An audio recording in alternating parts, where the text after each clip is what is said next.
Good afternoon, everybody. Thank you so much for being here for this joint seminar colloquium series speaker thingy from the Institute for Money, Technology, and Financial Inclusion and our Department of Anthropology. We're really thrilled to welcome back our colleague, Julia Elyachar, who was here at UC Irvine for a number of years before becoming an associate professor of anthropology at Princeton, and then recently being promoted to the position of professor of anthropology, as well as the program in international and regional studies at Princeton University. So congratulations. While at UC Irvine, Professor Elyachar's first book, Markets of Dispossession, received the American Ethnological Society First Book Award. And her work has been widely reviewed and received many accolades since that time, culminating in the book that we're going to hear about today on the Semicivilized. And Professor Elyachar will speak about that in a moment. While at UC Irvine, she was the director of the Center for Global Peace and Conflict Studies here at UCI. Some of you may be familiar with that center, especially grad students, maybe the funding from them in the past. And did really tremendous work in, I don't even know what the verb is, basically taming the archive of CG packs, which was, a room full of junk that no one had ever gone through. And Julia really went through that quite carefully and with intention to produce a really nice kind of history of the documents of CG packs of that institution here. So we are thrilled she's back. She received her bachelor's in economics, of all things, at Barnard, and then her MA and PhD in anthropology at Harvard University, served for a short stint at the New York Federal Reserve, and also has a former life as a dancer, in addition to all of the other things. So without further ado, Professor Elyachar.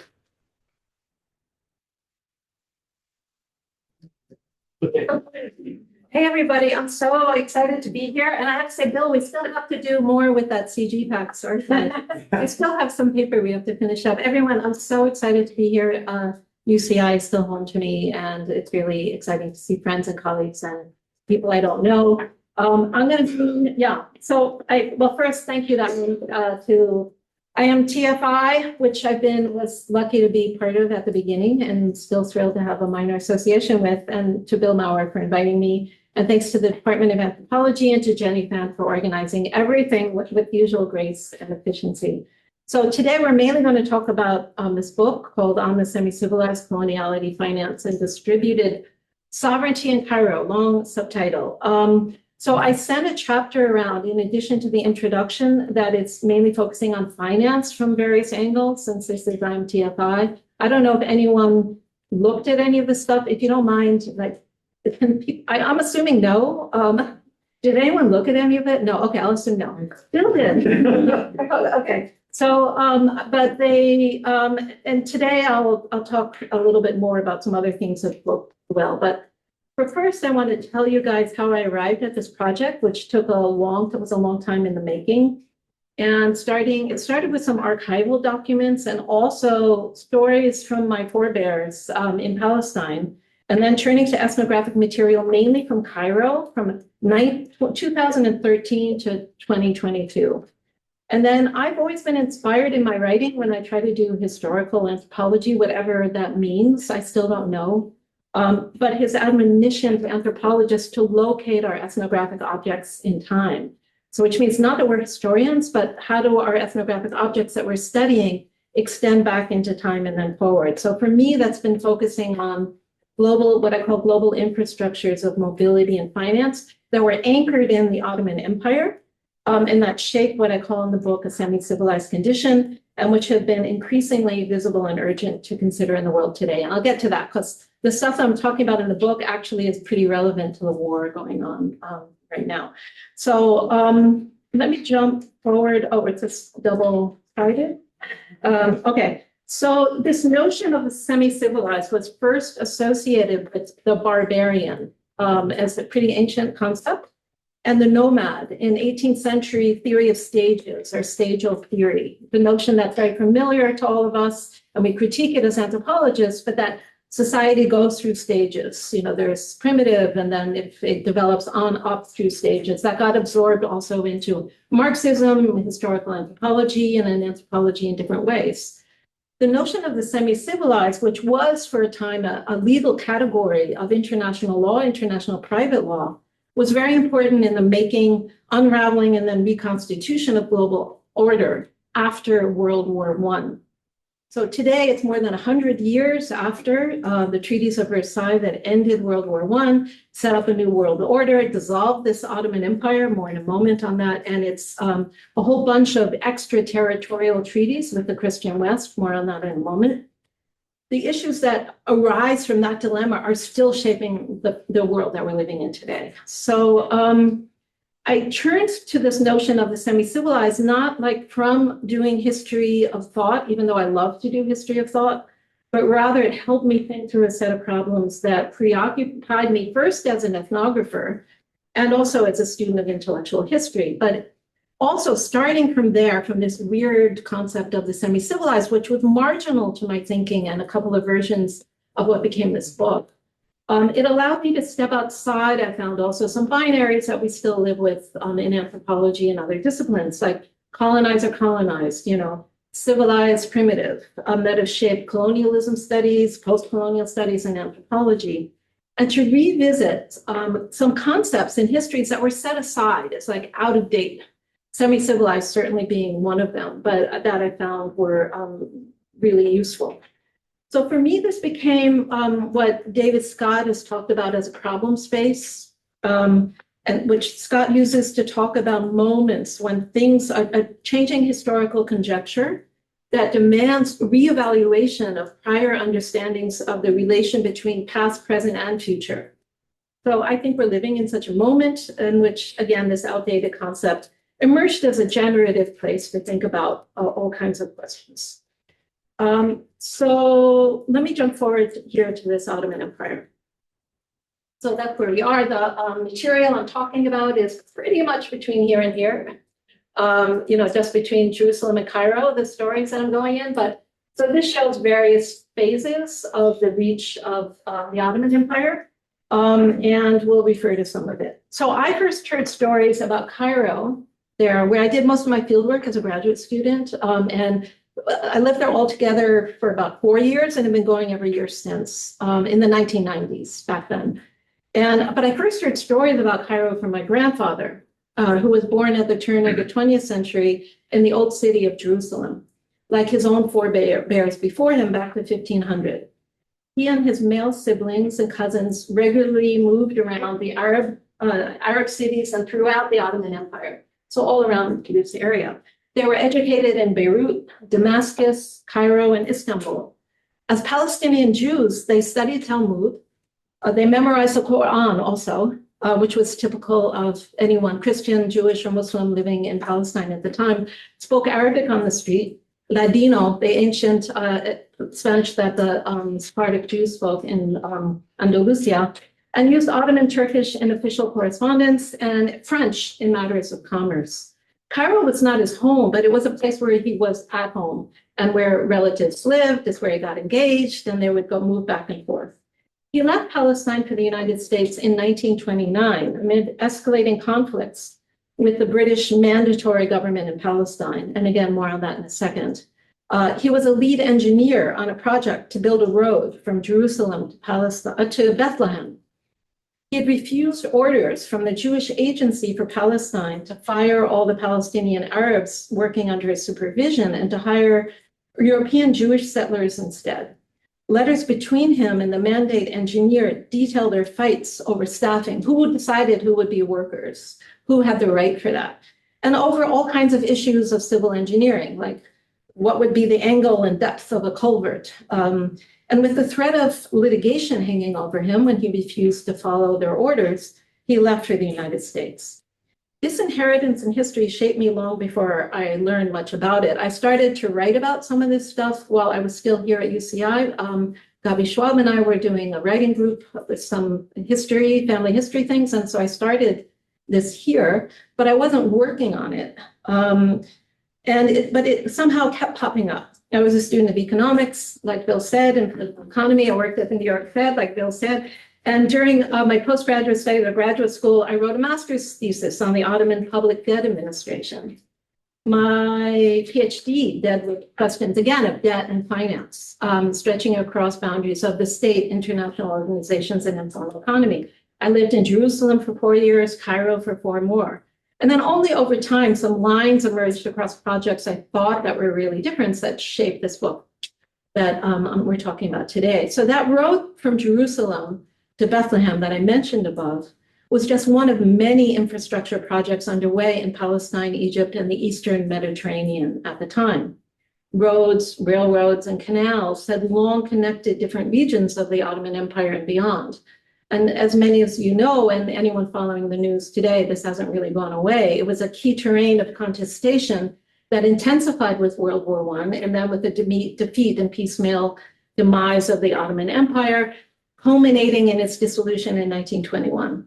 These kind of infrastructures remain the site of battles linked the Straits of Hormuz over sovereignty and power. So I first found traces of these Ottoman infrastructures of mobility and commerce and sovereignty among some papers that my grandfather had stuck into a suitcase after his death. This one is an exit document under the Ottoman Empire from Jerusalem of like a great-great-grandfather or something. So this exit document answers a query that are there in the printed part about place of birth. And so he answers El-Quds al-Sharif, or Jerusalem. Occupation is filled in as saraf, which is sometimes translated as money changer, banker, or broker. The work of the saraf, brokering and translating among languages, currencies, and sovereign affiliations, was essential to Ottoman political economy and to these global infrastructures of commerce through the beginning of the 20th century. So this isn't like ancient history.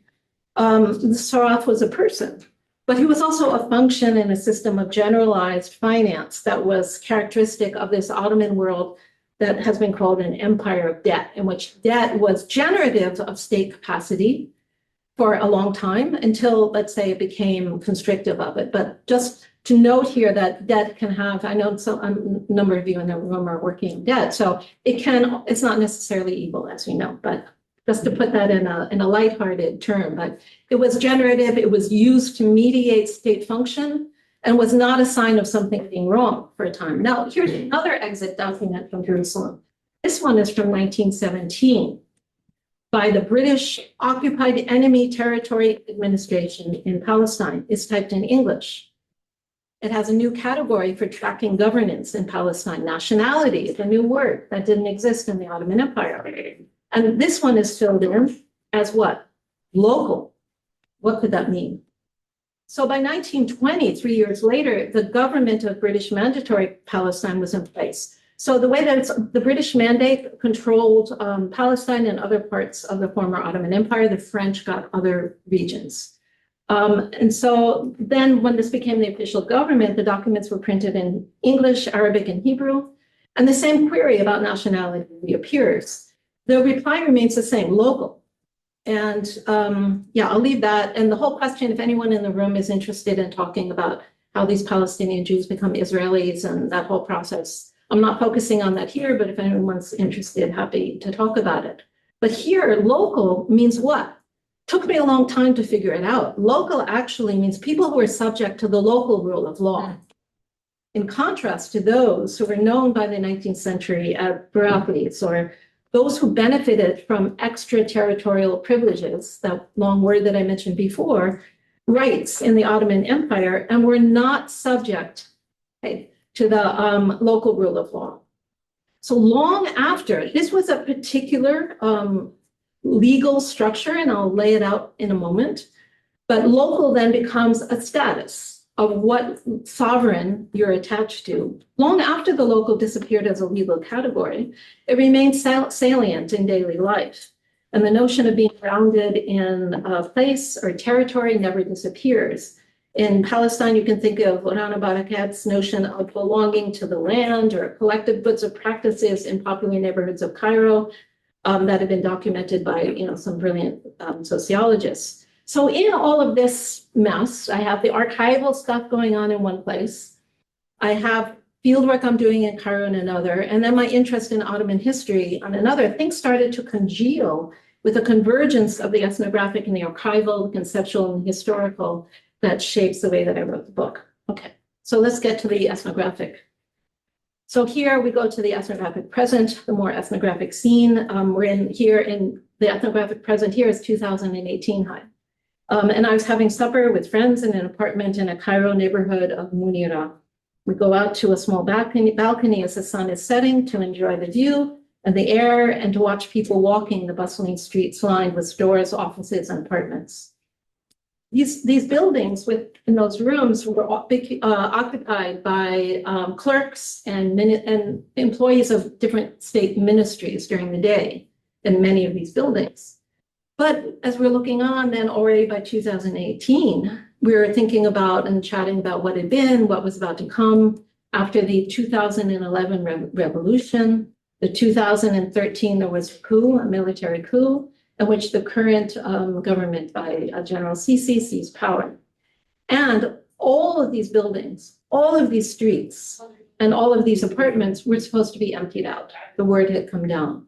These streets, like others close by in downtown, had been the site of confrontation between Egyptian people and security forces in a time of popular insurrection in 2010 and 2011. So taking back the streets was a regime imperative. Just 1 square kilometer right around here, including these streets, was home to 11 government ministries. But the government learned the lesson that civil servants couldn't necessarily be trusted. They might become revolutionaries and revolt against the state. So dispersing them became part of the counterinsurgency strategy to consolidate rule. So the process of fragmenting the city, dispersing its residents, and breaking down the spaces in which they lived and worked was a guiding logic. And the decision was made then to move the administration of the capital, build a new capital outside of Cairo. So they wanted to build a new city in which the military could move quickly and decisively against people in times of revolt. So this is a familiar pattern from 19th century Paris to 20th century Algiers. Controlling movement is a key political terrain of struggle.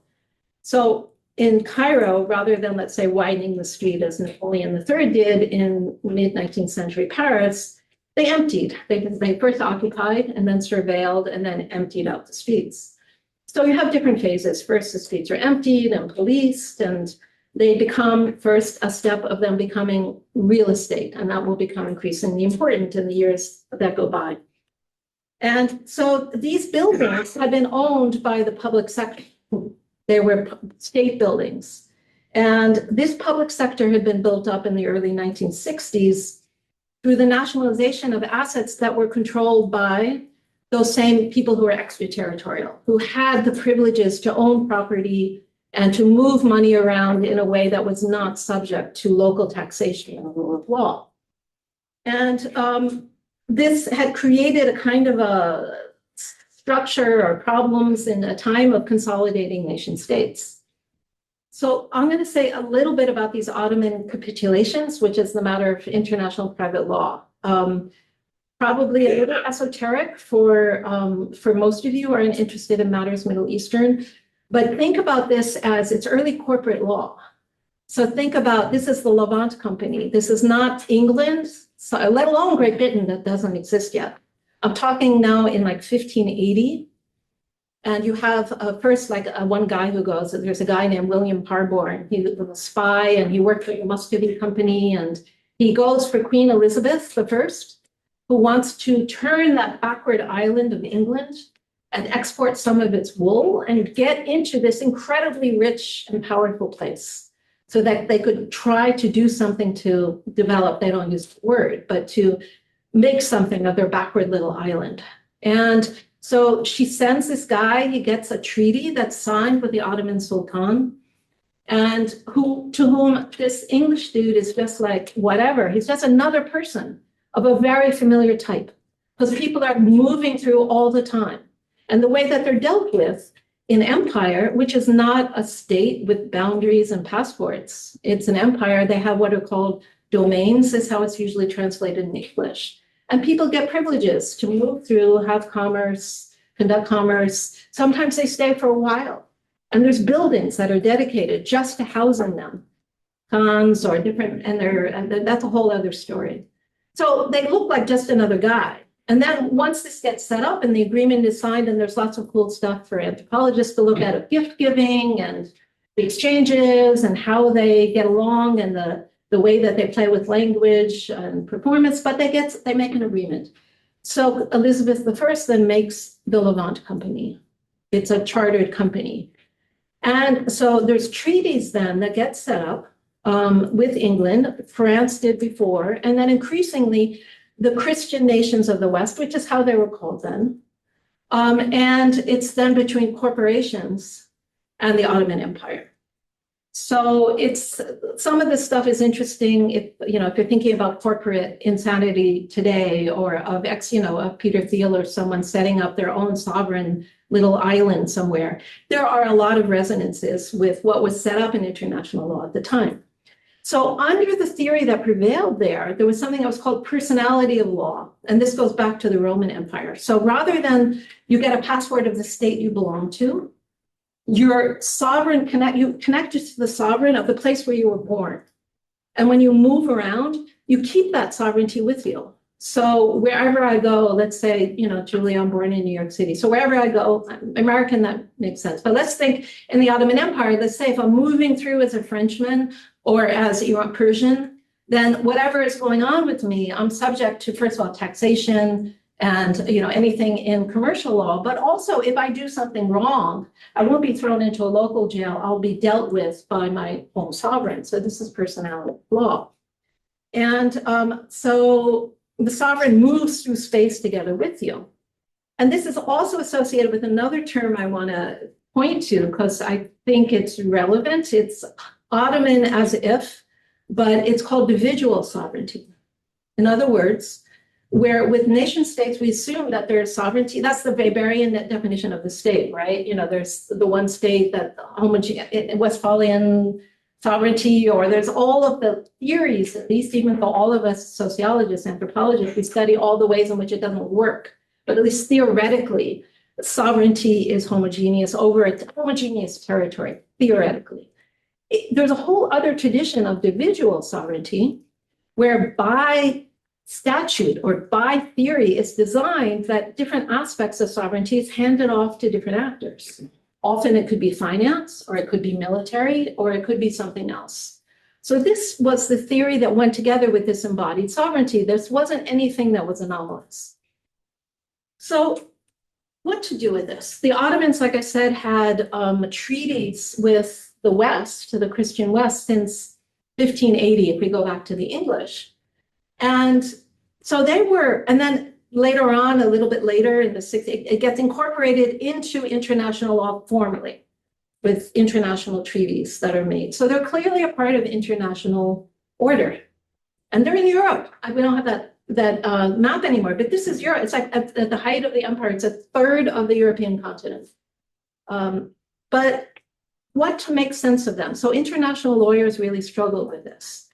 And so there were different theories about it. There was an English law theory that was like every place had, according to natural law, every people has their own way of doing law, and we should respect them all. It sounds nice, except a lot of their ideas were incredibly racist, of course. And then there was the notion that came to be consolidated in the 19th century, where there's a split between these people clearly are part of international order, but they can't be part of international society because there's too many differences.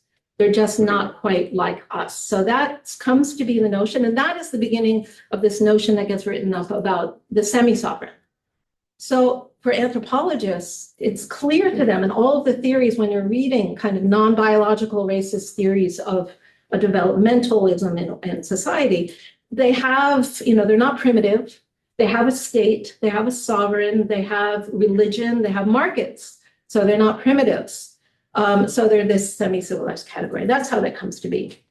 And it was somewhere in the 4 stages of Western stadial theory. This was also applied for China and the Philippines and Thailand. of places that could not quite, generally where there was an empire and there was a prevalence of extraterritorial treaties of commerce. Okay. Why am I telling you all of this? This is not a talk in Department of Middle Eastern Studies. So all of this would continue in various ways, like over quite some time. So let's see. So here we have, I'll just go through this because I spent more time on the other. This is the building that's called the Mugama. Anyone from Egypt here in the room? No. So this is a building that was gifted to Egypt from the Soviet Union in the 1950s. That was going to be a site of modernizing bureaucracy and where efficiency would prevail. And it became a place that was actually of horror and terror and fear, and where Egyptians, any Egyptian, it was a place where you go on endless lines, random and shifting rules, ubiquitous danger. Any Egyptian who needed a birth or a death certificate, a passport, permission for medical treatment, ID card, a marriage contract, or any other of a number of documents had to find their way to and through the Mugama. It was also a black hole where all kinds of bureaucracies overlapped with the security police who were also there, and people could go in and not come out. And this was a key issue right before the 2011 revolution, because young men were starting to disappear off the streets, middle-class guys, too randomly and too much. So after, this is on the southern end of the square. Has anyone heard of Tahrir Square? Yeah, so, well, I mean, I know you guys know it, but I'm talking to, I don't know, it's a long time ago now. This is 2011. But it got picked up by so many social theorists, Harton Negri, Judith Butler. Everyone took this image of like all the people in Tahrir Square, and it was like the place where the common would, reemerge as a subject and blah, blah, blah. That's another topic I'd be happy to talk about. But this end of the square, each end of the square, this was a central symbol of Egyptian sovereignty. Since it's included. So you have the Egyptian Museum, you have the Mugama. It was all emptied out. So here you're seeing, here this is like during the revolution, but soon it was emptied out. And they, like I said, the government decided to empty out all of downtown and all of these areas to make sure that this would never happen again. But what would happen to it? You have this empty building. So in September 2020, there was a presidential decree published in an official minor state gazette announcing that the Mugama, the land on which it stood, and its surroundings, over 3 acres, that's a lot of land in the capital city, right? On which it stood had been transferred to Egypt's sovereign wealth fund. So I don't know if people know what sovereign wealth funds are. Here's some basic facts. You can, but basically it began with Kuwait in 1953. Problem of states, what to do with a lot of revenue that you sit around if you can't make more than like 3% on it in bank deposits, how to invest it. And it's a huge thing in the world now, definitely in the region of the Middle East. Also, I don't know if you guys know that the United States has a sovereign wealth fund established by Donald Trump, which was originally going to be funded by the capitalized with the national parks lands. And there's been a struggle going on about that as well. So the Mugama was placed in here, it was placed into a sub-fund of the Egyptian Sovereign Wealth Fund for 99 years with the possibility of renewal. And I won't, the sub-fund administrators could do anything. They had sweeping powers. It's almost like ownership. They could buy, sell, or rent state-owned assets. They could obtain credit. They could issue bonds or other financial instruments with full independence, and this is crucial, from the regulatory agencies of the state. So no judicial oversight or nothing. It doesn't appear even in the national budget. So it turns out that the Saudi wealth, it's not only Saudi, Egyptian, the United Emirates, their sovereign wealth funds come to play a key role in remaking Cairo and take on some of the work of what I call financialized counterinsurgency, where the state isn't out there anymore on the streets with its army. It's not surveilling even anymore, but the wealth funds come in and remake the city. And it's very important for, if you're trying to make sense of what's going on in Gaza, also with the Trump family, and Jared, Kushner is an advisor for the Saudi Sovereign Wealth Fund and also UAE. This is an American story too by now. Although it wasn't clear when I first wrote this, I didn't know that was going to emerge in Gaza, but this stuff again is happening also with US money right now. So Cairo became like a proving point, or it became like a laboratory. I use like Michel Caron kind of language, or when that shaped some of my writing in my first book, where some of this stuff was worked out of how could sovereign wealth funds use not only profit, but also counterinsurgency strategies, political containment. So and then a lot of assets went into this sovereign wealth fund. And what matters here is that for decades, there had been pitched battles about this public sector, and in ways that's probably familiar to all of us. Should there be privatization of the public sector? Did it make sense for the state to be owning factories? Telecommunications, should they be privatized? Would it be more efficient? Pitched battles in Egypt over these things because there's so much political history over this. So the sovereign wealth fund solution closed down all political debate because everything just kind of slipped into the sovereign wealth fund, owned by the state, but in private-public partnerships and also owned by military companies. Key assets of the public sector and symbols of Egyptian state sovereignty move into these sovereign wealth funds as well. Tracts of land around the Suez Canal that was built by tens of thousands of Egyptians and Sudanese workers in the 1860s with French financing and engineering. And because of those capitulations, we're legally outside of Egyptian national space. It was French because the French company built it. So any French corporation builds something under the terms of the capitulations, it's French territory. It's not Egyptian. Until Abdel Nasser nationalized it in 1956 and sparked a war.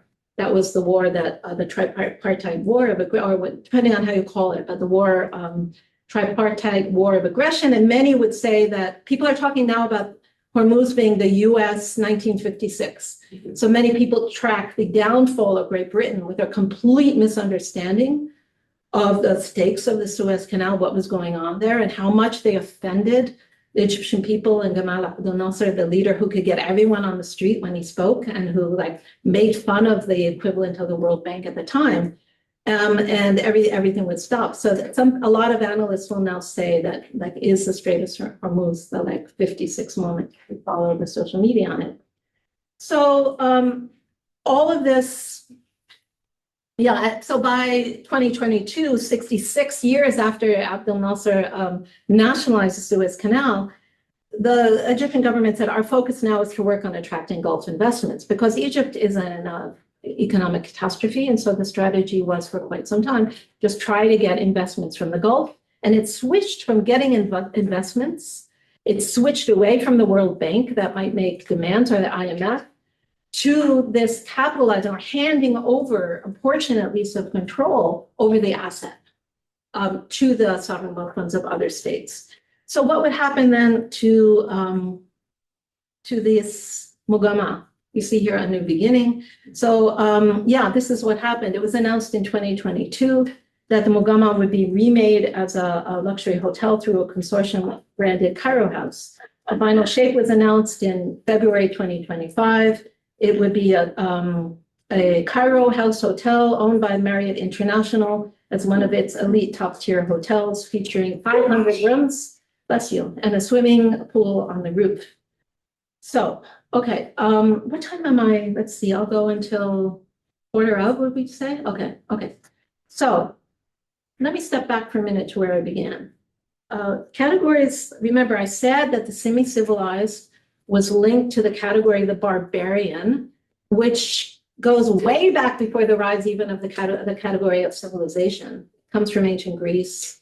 And semi-civilized, barbarian, weren't part, at least part of my anthropological education or my sociology education. It was nothing that I looked at or thought about. And the anthropology, of course, was primitive versus civilized, blah, blah, blah. You know, Chicago, Veblen, of course, everyone's reading Veblen now. You know, Veblen was very interested actually in the barbarian because he thought it was the parasitic leisure class was like the barbarians who didn't produce. They just took the wealth of others. But otherwise, it wasn't really important in Western social theory. And yet that notion was really important in the Eastern Mediterranean, that part of the map that I started with. the Arabian Peninsula and North Africa at the turn of the 20th century. I'm working on a side project now, an article from it just came out in Public Culture. If anyone's interested in this topic of racialization of Arabs and Palestinians, they would send out, studies archaeologists and also a biological anthropologist. That's what the article is about, who would measure, they do cranioscopy and other forms of measuring to find out what types of people were they. And why the obsession of the archaeologists going there was, why did they, in a place, an ancient land like Palestine, where there's so many beautiful Greek, or Jordan, today's Jordan, Greek and Roman buildings, why do they just, he's invading Muslims, as they write about it, just as truth, invading Muslims, invading Arabs, barbarians, and nomads, because the barbarians are nomads who don't stay still and produce. And they posed a real problem for states. They were a problem for the Ottomans as well, by the way. And they also tried to settle the nomads, and they also thought about barbarians to stay still. And why were these like different peoples, and there were different types? There weren't one ethnic type, and they had some kind of biological anthropology theories that were like analyzing them. This is more from the German school anthropologists. I don't know if you ever read like von Luschan. This is like Boas when he was still in Germany, colleagues. And they thought that there were types of people that were it's another story. Point is that this notion of the barbarian and the semi-civilized took on very real and consequential form at the end, towards the end of World War, because Wilson is trying to decide what to do about that Ottoman Empire. Would they get sovereign states? Ottoman Empire's ally, the Austro-Hungarian Empire, sure did. They were right next to the Soviet Union, and they were needed as a bulwark, and there was no concern about them not being ready for sovereignty. But the theories that these were barbarian, they were semi-civilized, they weren't the appropriate kinds of people to receive sovereignty, which was the aspiration since the 19th century, there were all kinds of arguments and scientific studies that went up to Versailles through Wilson and the League of Nations that made the decision that no, they would not have sovereign states. They were not ready. Barbarians can always learn, unlike the primitive. The primitive is hopeless. Of course, I have air quotes here, just to be clear, but the barbarian supposedly will, if it chooses so, could settle and could learn and could develop and move up the civilizational ladder. And that was the goal of the mandates, which are different than regular colonialism as we know it. It's not planting the flag for Queen Elizabeth's, for everywhere. It's to try to civilize and upgrade the barbarian. So this was the theory, and it became the official logic of the mandates. But 100 years later, this notion of endlessly deferred sovereignty persists, even as this international order that was put in place after World War I is buried, according to many, would say, after Gaza, it's buried under the rubble of Gaza would be the way that I would say it. But at the same time, these kind of zones of extraterritoriality of the kind that marked out the Ottoman domains, as in the case, for example, what was called in Aleppo, this in Syria, when during the Civil War, I first saw bombed out remains of Khan al-Jumruk, the Khan of the custom keeper in Aleppo. And it said, oh, here used to be the factory of the English nation in the Levant, which that's a topic that I'm working on right now. But notion that there would be exempt economic zones that live in their own sovereignty, exempt from the states that are around them, is not too unfamiliar for us today, especially here in California. So I'm not going to have time today to run through the rest of what I had that I could talk about, but you can trace, I'll take just another minute. I have 1 minute left. There's some of these companies that were founded during the 19th century or even earlier, for example, telecommunications, and others that were, founded as part of this extraterritorial space. They get nationalized finally in the mid-20th century. They're sold off now to the sovereign wealth funds here of Qatar, or the UAE. And how do we think about this? So This, for example, is just one image, might be familiar to some of you, of the British Empire that encircled the globe, but it had to rely on Egypt to tighten its grip. So when they're doing these, telegraph lines to send messages, it's become very important after the revolts in India in the mid-19th century. And they didn't know about it in London until much after the fact. So they build this, but when all of this is built, again, it's not an Egyptian territory, the lines that are going to Egypt on land or in water. And in Egypt, again, there's a whole jurisprudence that's built up to incorporate this within the state. So to wind up, I'll take just a minute more if I may. Okay. So all of this got nationalized in the mid-20th century and then sold off again, as I was saying.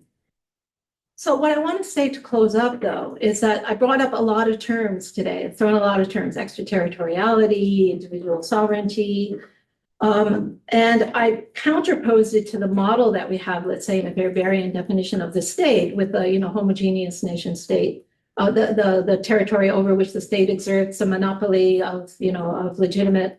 Help me out here, sociologist. Of legitimate sovereignty. Authority, thank you. Thank you. I'm blocking it out. But it's always been much more complicated. And extraterritoriality always existed in tandem with territoriality that lies at the center of theories, if not practice, of the Westphalian modern sovereign state. The Ottoman capitulations incorporated extraterritoriality into the center of international order through the 1920s. In a global order. And it lived on in various ways. In Palestine, it lived on. I could tell you more about this through the British Mandate, where the argument was made by the British Mandate legal authorities of how actually this was the Ottoman capitulations were a remnant of Ottoman law that gave grounds in international law for implanting a self-governing Jewish colony or yeshuv. And so it was very important in that whole history that we're living with now as well in Israel-Palestine. In the 2001 War on Terror, there was a Dan Stiegel, who was the director for counterterrorism under George W. Bush. And he was also an expert in Ottoman law.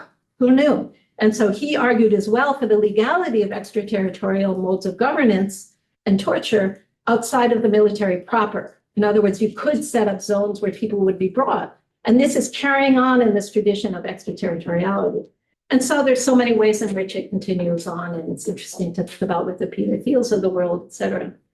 So there's a lot more that we could say here, but and again, one more time, close it up just by saying, I finished writing this book in 2024, and walking around Cairo, whenever I'm walking there, it was always amazing to think back to, the men of my family, at least, because women stayed home and managed the communications, who would be moving so easily from Cairo to Palestine to Gaza onto Beirut and Damascus. How could that be? It's hard to imagine now. How to think about it without just being either nostalgic about empire or thinking, okay, great, let's get rid of states altogether.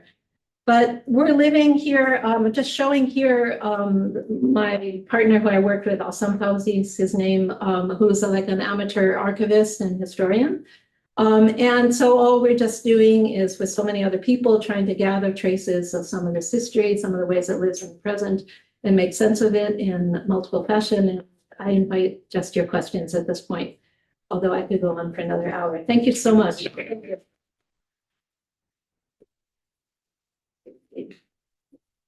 Unshare? Okay.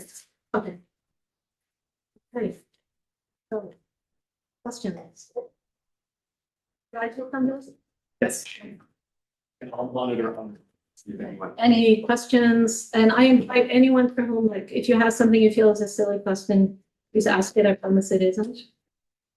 And other people have it too. Well, but you said at the beginning that this period that you're talking about has something to do with the current. This is to do. Oh, in the Middle East? Yeah, the Middle East. Yeah, so a lot of, depending on how you look at the war on Iran, a lot of it is over not so much, again, conquering the country itself, or as in Venezuela as well. It's not like saying we're going to colonize and make this US territory, although Trump says that sometimes. Basically, you're going and you're extracting a resource And there's also, many people would say that the fight in the Iran war is also about, it's about the dollar versus other currencies. Is there going to be a multiple currency world that's emerging? Or can the US assert again and keep control over dollar denominated trade in oil? Of course, with Trump coins as well. Bill, could say more about that. I forget what's their name of his coins? Well, they have a bunch. They have a bunch by now, right? USD1 is the actual stable coin. Okay, thank you. So this is a big part of what's going on from the people who I read and follow. So the war that the struggles that are in the history part that I'm talking about are very much about controlling infrastructural channels of mobility of commerce. And that's going on now as well. It's all about flows of commerce, who controls them, and in what currencies will they be denominated, what state will exercise control about it. So that to me is, in the shortest form, the relevance.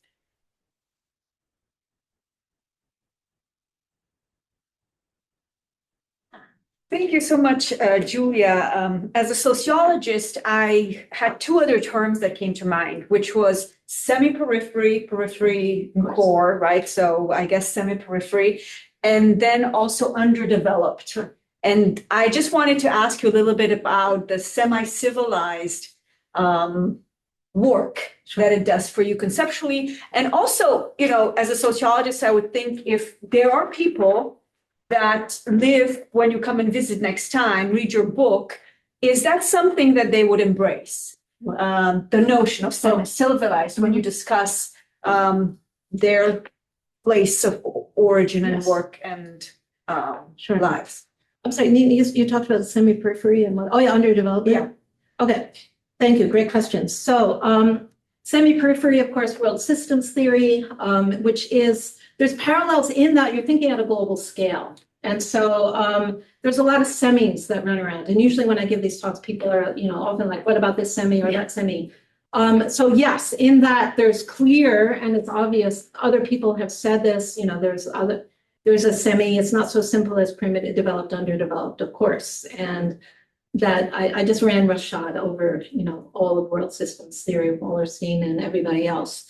But what matters is that this is a debate that's happening in the late 18th and 19th century among international lawyers. So that's where it becomes what I call an archaic concept. It's not like a sociological concept. It's one that they're picking up to describe this situation, whether that makes it, better, worse, whatever. Underdeveloped, same thing. You're on. There's again an overlap because you are all there's so few ways in which we don't think developmentally since stages theory. 18th century theory of stages comes into all of any thinking about development, which is a kind of a secular way also of thinking about some of these modes. And so, there's overlaps, and that's the giant, I'd say, shadow of theories of stages and development that are focusing more on economic development for sure. Would people embrace it? There's some of the work that I've been doing or writing is influenced from some work in Black studies, particular urban theorist Abdelmalek Simone, Fred Moten's work, where there's the undercommons, the nomad, or the nomad became a big thing, of course, in sociology as well. So I'd say, I don't know whether everyone would say I'm semi-civilized, but there is a trend in social theory of embracing that, saying, hell yeah, I'm a nomad. And hell yeah, I'm a semi-civilized. So people, I know people who would do that. Well, what's interesting is there's a forum that's up now on comparative studies and society and history where they threw out, the editor, Andrew Shara, put out this idea of Ottoman heuristics, like taking this concept and using it what other people find it productive. So you have people from like Russian Empire and Armenia using this. And it was interesting because for some people, it was really generative to talk about stories that they didn't want to talk about. So will people say that, will it become a marching banner for political, or I doubt it, but I think there are trends where people might embrace that kind of thing. I'm not looking for that. No. But I think it is possible. Appreciate it. Yeah, hey. Hi, Julia. It's really lovely to see you after so long. So I followed the two concepts of the extraterritorial and the semi-civilized and the sovereign wealth fund. And this is a dumb question. No, please, it's not. Do you articulate those first two concepts, like how they, maybe I missed the first 15 minutes too. So if you could articulate the connection between those two. The semi-civilized And the extraterritorial. reality. Yeah.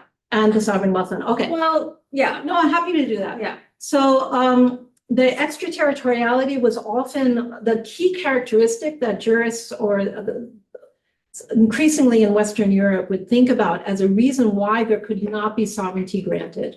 The dilemma was, at first it was a solution. Let's say in the Ottoman Empire, it was considered a solution for the Christian West because you could not have Islamic law deciding anything over the Christians, Western Christians. Of course, the way it worked for local Christians is something different.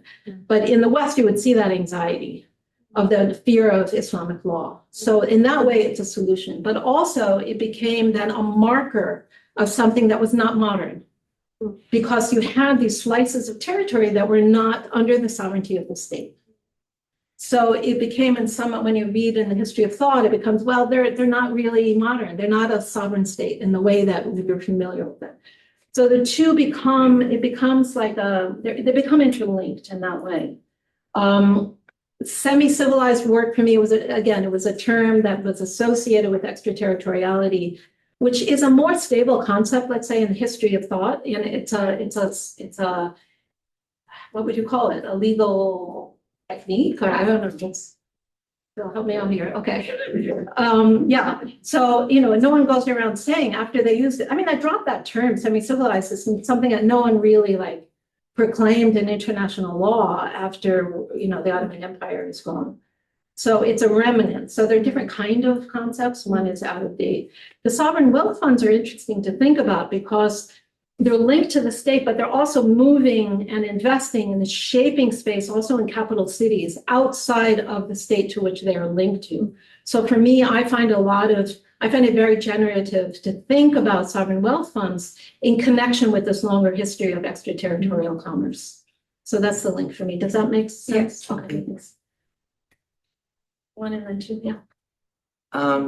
Yeah, thank you so much for your talk. My name is Darwin. I'm a grad student here in the UCI Anthro department.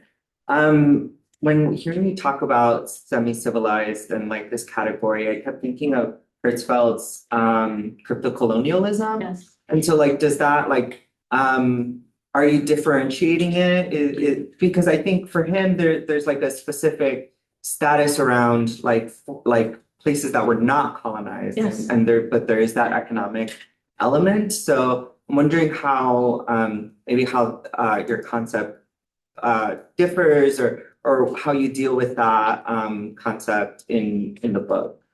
I don't, to my embarrassment. Now that you're saying it, I'm like, oh, of course. Yes. But every time I see Michael Hertzfeld, it's like, I'm gonna be so embarrassed to have to write to him and say that you brought up this. Because I think it's it's a really interesting, because there's always been overlaps among our work, just because both working in former Ottoman, there's in terms of, we've had overlaps in terms of interest in apprenticeship and kind of these crypto Ottoman systems that prevail. But I think that's I should have at least had a footnote to it, if nothing else. And I'm going to go back and read it again. Thank you.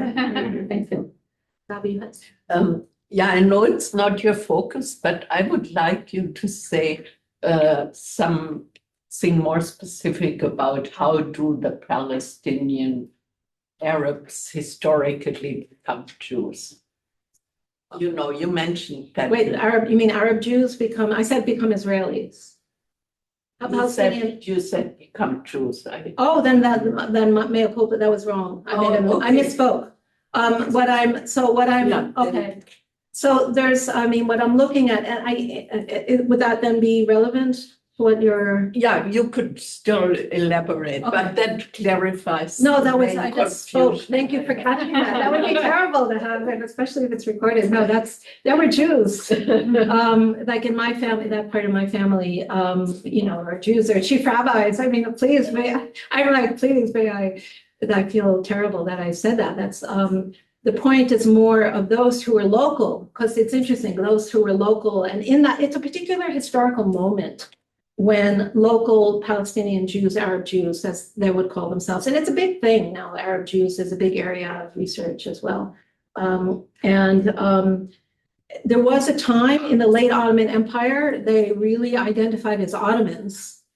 And they were anti-Zionists also at this period.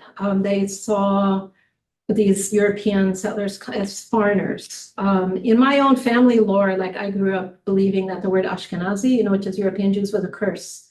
That it was the worst thing you could ever call someone. Oh. I sincerely believed that until like my teen years. And, I knew how to make fun of their Hebrew and their Arabic, it's just like they were, and that I only understood that later on when I read about that period. And I learned about this part of my grandfather's history, which I didn't know about growing up. But there comes a point where it's not clear. It's probably after like the great revolts in 36, et cetera. It's not clear anymore because the locals wanted to have a kind of to become a millet, like that you would have maybe a Jewish state that would be part of the broader Arab world. And they fought for that. They wanted that. And it was when it became clear that wasn't going to happen, then they more identified and moved into an Israeli identity, but that happens later, generally with the next generation. So, yeah. Bill. Thank you for the talk. It was wonderful. Better than the book. No, everyone should read the book. No, I have two related questions. Unrelated questions. The first is you had this little throwaway line that like debt isn't necessarily evil. And I'd love to hear a little bit about that. I have my own thoughts. And, from the presentation, I'm very much, in my mind, contrasting the world of debt and finance done one way from the world of sovereign wealth funds, Yes. with different things, which are about assets and commodities and real estate and locking things up. And you might extend credit, but it's at the end of the day about building up the wall around King Midas's hoard of gold. It's very much not the world of, of Italian finance merchants, blah, blah, blah, blah, blah. So I want to hear a little bit more about that. I see. Thank you for pointing that out. Yes. And then the other thing that you didn't talk about, that it's a very important part of the book, it is really the way that the notion of kind of the law of personality becomes embodied. Yes. And embodiment and proprioception is such a huge part of this book that I'd love just to have you sketch that out a little bit and tell us how it plays in Egypt or, in general. Thank you for asking me that. I ran out of time.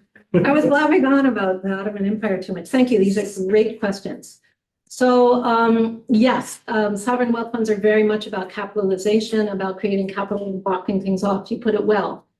How are they related to extraterritoriality and not? It's definitely not the extended networks of credit and debt that are, let's say, if you look at the Venetian Empire that together with the Ottomans ruled the Mediterranean for 2-3 centuries. And there you have letters of credit. You have, I don't know if anyone studies Indian Ocean or knows about some of that, or, you have like these incredible, said that 3 times now. You have complex networks of credit and debt that are weaving together distant places that were, Bill's written about this, beautifully multiple times, that are extending networks of exchange and movement of commodities and money over huge amounts, huge distances.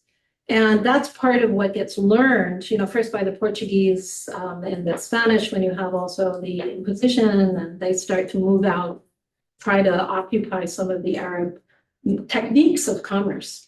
So those are, yes, we have networks of credit and debt.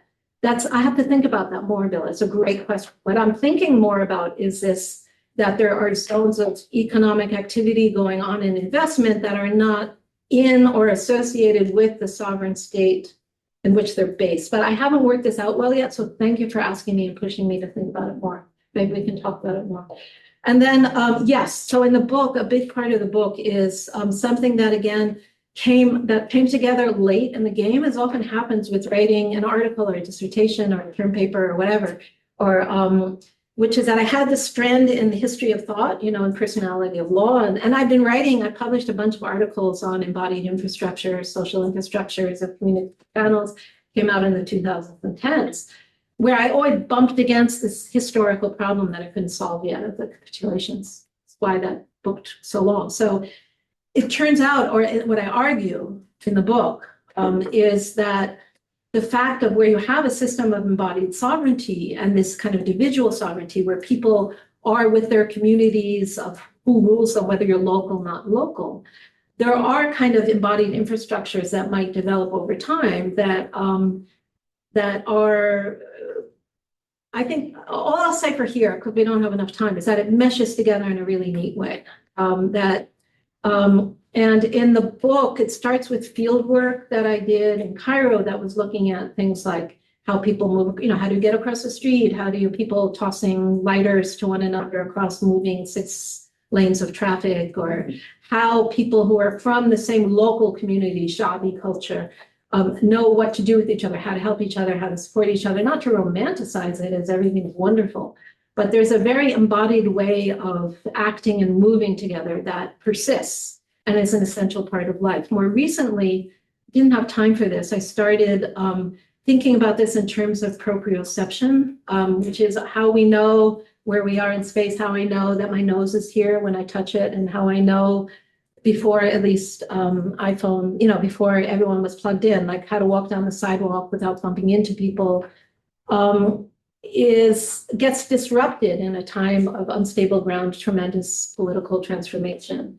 And it's another level of the embodied that I get into in the work. It's not a really helpful answer, but yes, it comes together somehow. Read the book. Maybe that part's okay. If the book is okay. Hi. I found your talk very fascinating today. I'm a former Wall Street analyst, so we only look at things going forward. Yeah. I want to focus on liquidity and New World Order. Sovereign wealth funds, these are my top clients. Norway, Kuwait, UAE, or actually Abu Dhabi, Singapore. And when Norway backed out of the oil industry, that caused a big vacuum in the market. That was game changing. And I had a meeting recently with Tokyo central bankers. And the first question that came out was liquidity. Yeah. I just wanted to get your viewpoint on. Well, what aspect of liquidity in Japan, in terms of what's No, going on in Japan or on the global oil market? the world economy is on shaky ground. Yeah, We for all know sure. that. Everything is not organic anymore. It's manipulation. Mhm. So I just want to get your view on that and then go.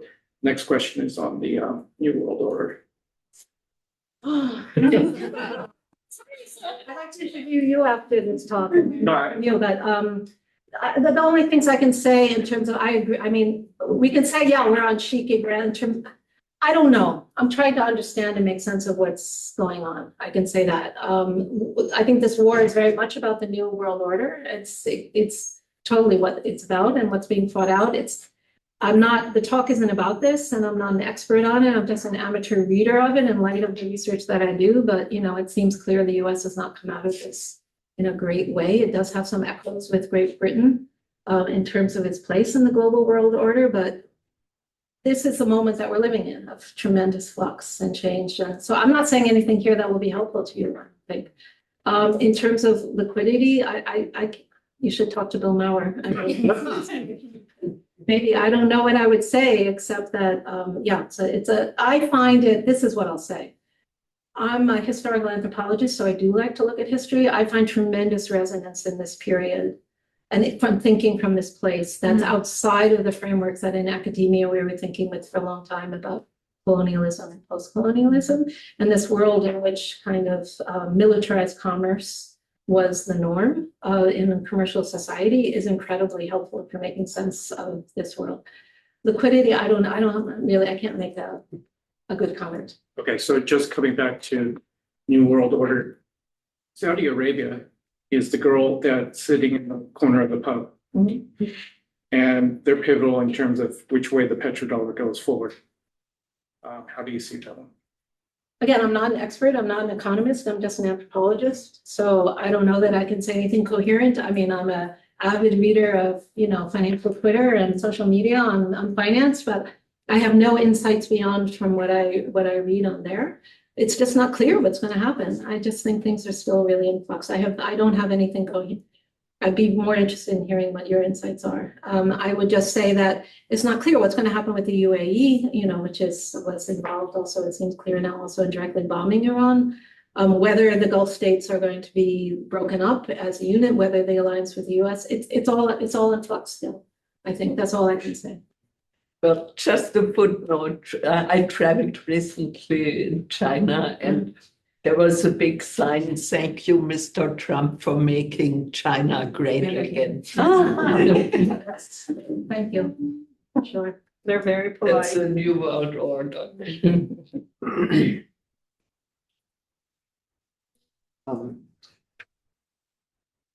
I don't know if there's any questions from folks online, but I also can't figure out how to chat to anybody but myself. So, I don't know, Jenny, if you're running the show, maybe see if People unmute People themselves wanna- if they wanted to.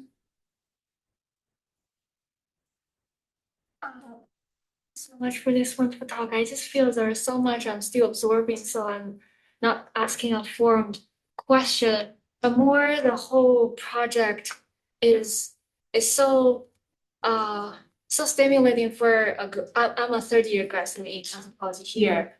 And I'm always interested in the question of inequality produced by financialization. And your talk is giving me so many deep reflection on my assumptions in this interest even. And I'm curious to hear this project with ethnography, with history of intellectual thought, archival research, ethnographic research, this multiple methods and long array of archival research you work on. Just this is very basic graduate question of you talk a little bit about how you arrived at this project, but really how do you put all of this together in a book that make So the first thing I would say, especially to graduate students, is don't do it. Not a dissertation. Dissertation, not a first book and not your second book. I took insanely long between, books. So what happened, what I would say is you pick up pieces, how I mentor students at least is pick a piece of something that interests you and work on it and publish it and, or finish your papers or whatever requirements you have for finishing your degree. And, to frame it in a doable way, because the questions and the way things come together come over time. So it's keep yourself healthy enough to be blessed to grow old and older, that strands of thought that you do differently somehow, they do come together. So I guess what I often say to graduate students is hold on to your obsessions. If there's something that you find really fascinating, trust that instinct, because that's the core of what drives us also as ethnographers, because ethnographers, we're working on things that are not yet emergent or formalized as theories. So it's often something that you're seeing as it's coming to shape. But make, doable projects. Don't do like I did. But in my life, it's just that I had a weird life and I had this family history that was just there. So over time, it became something that I weave together. But I would say do aspects of what you're interested in and don't try to get everything together. Life is long if we're lucky enough to stay healthy and live longer. So do it over 5 projects. Finish your dissertation in a doable way and don't doubt it. David Goldberg is online and David. has a question. And David. Jenny, can you? Yeah, he can ask us, but I'm gonna let him talk. Go ahead, David. Hi, hello, Julia. So, Hey, David. not there personally. Great to see you, and thanks for the talk. My question is about the relation between barbarian and semi-civilized, and I wonder if, certainly starting with barbarian, so the question is about how it would translate into the notion of semi-civilized, that it's more heterogeneous and overdetermined than reducible not simply, but just to questions of labor and productivity. There was a major debate starting in the early 16th century in Spain, regarding the enslavability of Indios, of the so-called people of the New World, and in relation to the enslavability of others.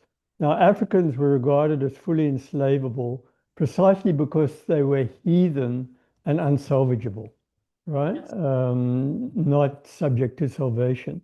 Whereas the likes of Indios were regarded as not quite fully heathen, that there was a convertibility possibility to them, a salvation possibility to them. And so in a way, they're the semi-civilized, right? That were taken to have a history and so on, where Africans were not. That sort of semi-culminated in debates between Las Casas and Sepulveda, right, in 1551.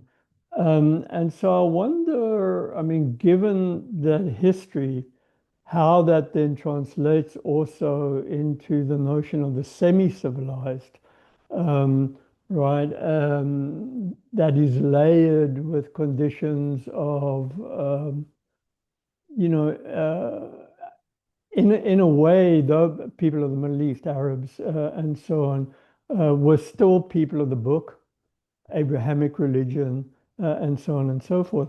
Whereas those, I mean, obviously the history has become much more complicated since, but those of other parts of the world, not least Africa, have long been considered not to be, right? So I wonder about a more complex transformation from the barbarian into the semi-civilized.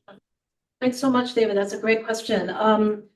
And I'd love to talk to you about it more, given your deep knowledge of the topic. I would say I'm married to someone for 30 years who's published a lot on Las Casas and, you know, those debates. So I've read a lot and familiar with, I would say, those debates in terms of the period that you're referring to. But I would say that I'd say there's a lot more to do on this. In the book, I talk more about the history of the concept of the barbarian. I don't get into that part of the history. And the way that you're laying it out is really interesting. I think the case that can be very helpful to think with is the Philippines, where semi-civilized is also deployed, and specifically because of the Muslims, the people of the book, the Moros, are called semi-civilized, also by anthropologists who work there, versus, because you have read in the Philippines, they're doing a tripartite kind of arrangement, the Christians, the Moros, and those who are unsavable, the savages or whatever. I don't know. I don't mean whatever. I'm saying I don't remember now exactly the terminology that they were using, but semi-civilized appears there a lot. So it becomes exactly this, those who are barbarian in the sense of a stand-in for on the second or third stage of stadial 3, where they have that capacity to become civilized. And so therefore would not, and some of the debates about who's enslavable, not enslavable, that I am reading some of the new work, I read your work, but that doesn't come into my book per se, but it would be really important. I would love to have a conversation about it and to read this across different areas and literatures. Because I agree, there's barbarian, it's a huge topic. And there's ways in which this aspect of stadial thinking comes in about the debates about enslavability, the Las Casas debate. We need to know more. I certainly don't work it out in the book that well. I use it as the Ottoman specific because the category of the semi-civilized is used to make sense of the Ottoman Empire. And that becomes like the zero case for using that term in international law by the jurists of the 18th century, late 18th century and first half of the 19th century. So that's why it was of interest to me. And then, of course, for me working in Palestine, the book goes between Egypt and Palestine. There's, the eruption of that language by the Israeli government of the barbarian and those whom we can kill. But there's a lot more to do, and thank you for bringing that up. And I'm going to think about that more, and maybe we can talk. I'm happy to keep talking.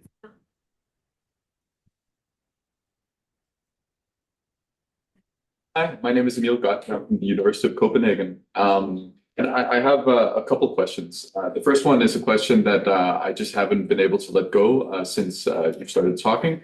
And it's a bit different than the other questions that have been asked today. It's a methodological one. So I've done work myself in Colombia, and I don't know anything about Egypt or the Middle East really, but I would like to know a little bit about the state of conducting ethnographic research in Egypt at the moment, because I have colleagues in Copenhagen that have had huge troubles with that, and actually the cohort after me, they were recommended not to go to Egypt anymore. So I'd just like to hear a little bit more about that. And then the second question is, maybe you don't have expertise on this and it's not a part of your lens at all, but I've worked a little bit with futurity myself in the context of Colombia. And I've heard, at least empirically, that there are these huge projects underway in Cairo about these new kind of cities of the future that are being constructed in the outskirts of the city. So I would just like to know a little bit about, like your take on that and what kinds of ideas of futurity are embedded in that. Thank you. Great, thanks. So just briefly, I think you're bringing about research in Cairo, you bring up two issues. One is security. And one is methodology, and those are different questions. So there's risks, there's people who've been arrested, there's, that since, so yeah, I wouldn't just send graduate students to go off and do, field work in Cairo or many parts of the world without thinking about it very specifically. How are you situated? How would you do this, et cetera?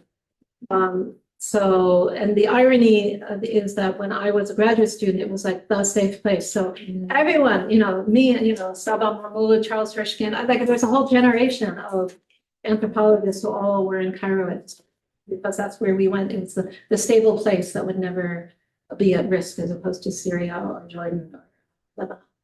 So, in terms of methodology, for me, methods, I write about it somewhat in the book, but my methods, have evolved over time. I do pretty traditional ethnographic field work in many ways. I've worked closely with the person whose picture I put up over the years. In sometimes, and then I rely a lot on friends to do field work with. And the way I dealt with that also is that like we co-own the materials that we produce, that anyone can, who's ever working on it has the rights to the material as well and the outcomes to and publish but the security issue, I don't run around and say, hey, I'm an anthropologist, I'm working on sovereign wealth funds. I've had a student who wanted to work on the new capital project, but did not because, who's Egyptian and did not and could not because of security issues. So it's a real thing. All of us, wherever you're doing ethnography, you think about it as faculty. In terms of the cities of the future, that's the new, so that's exactly what I'm talking about. I didn't focus on that in the talk, but when they were evicting everyone from the center of the city, that's what they're going to build. And there's tremendous amount of investments there and this, ideas of futurity, what it's about and what that future entails is not something too wonderful for Egyptian people, the locals, let's say, who can't really afford to do much of anything anymore. But there's a lot of research doing there because that's a place where you can work in the gated cities. So there's a lot of anthropological work on them as well. I'm not saying it isn't good. I'm just saying it's a safe place to work. Yeah. Hi. I'm Sylvia, the scholar in the Anthropology department. Thank you very much for your talk. I have a question about when you use civilized this concept, and like today, the more sorts of special zones like living in their own sovereignty, like there are more special zones. How do you keep this concept become too broad, and where do you draw this line? And this concept will be changed in the future or in the history? Do you mean the semi-civilized or the extraterritorial? The semi-civilized. For me, I'm in the end of the day very an empiricist. I have material that I want to explain and make a story out of it. So it worked for me. What it would mean for other people, I don't know. Other people have been using it now. So any concept that's successful will become over if it is, it'll get too big and to mean too many things. Like informal economy, any concept that does work for us gets stretched out. I wouldn't worry about that. I'm not worried about it because I just wanted to get done with this book. No, really, no. You know that. So like,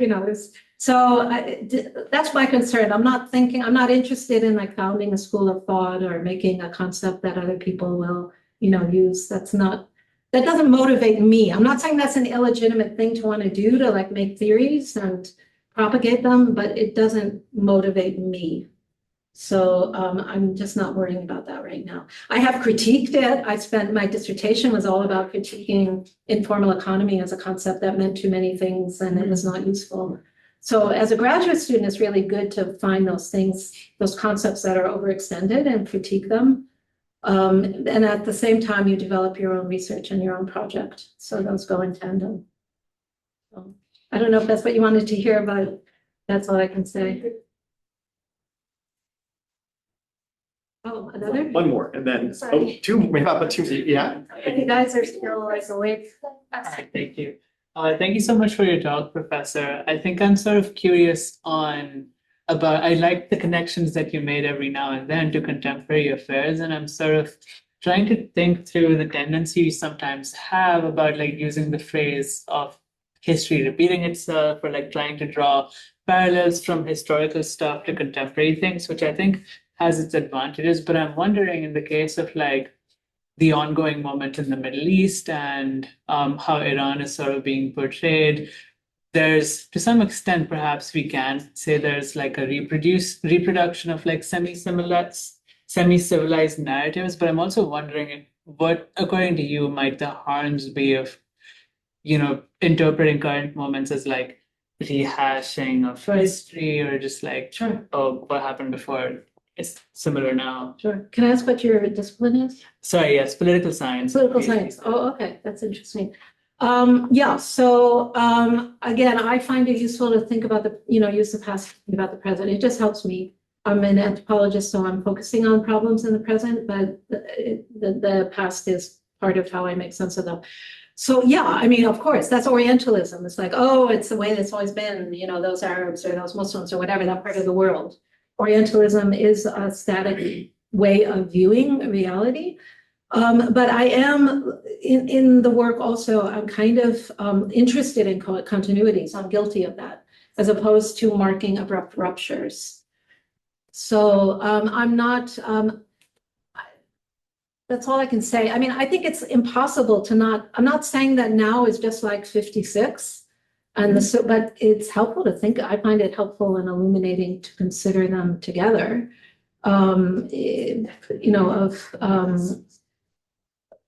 Suez Canal and Strait of Hormuz. So I'm not saying, if I did say it's just like that, that's maybe a rhetorical flourish and like the rhetoric of writing a book at certain moments in the heat of the moment, but that's certainly not a method that I would endorse. So I guess I'll leave it.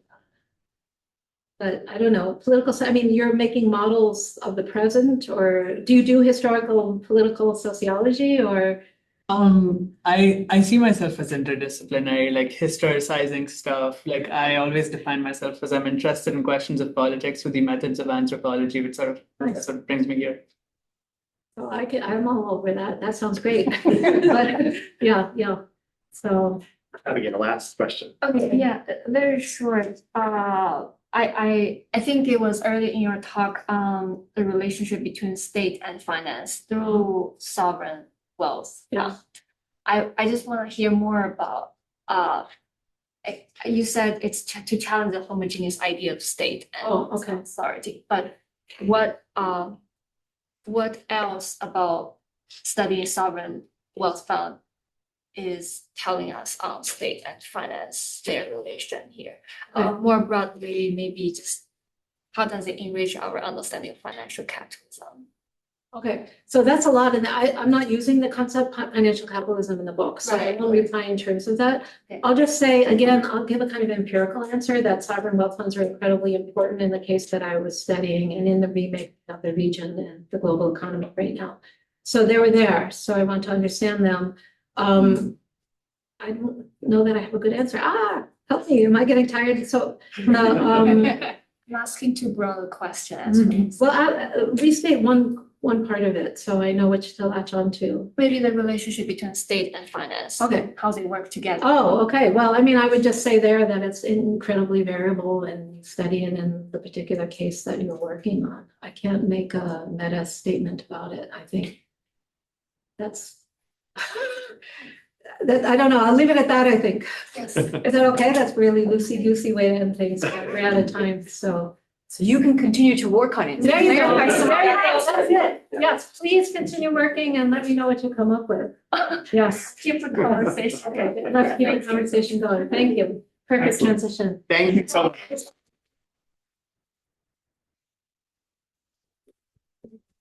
Thank you, everybody online. Thank you.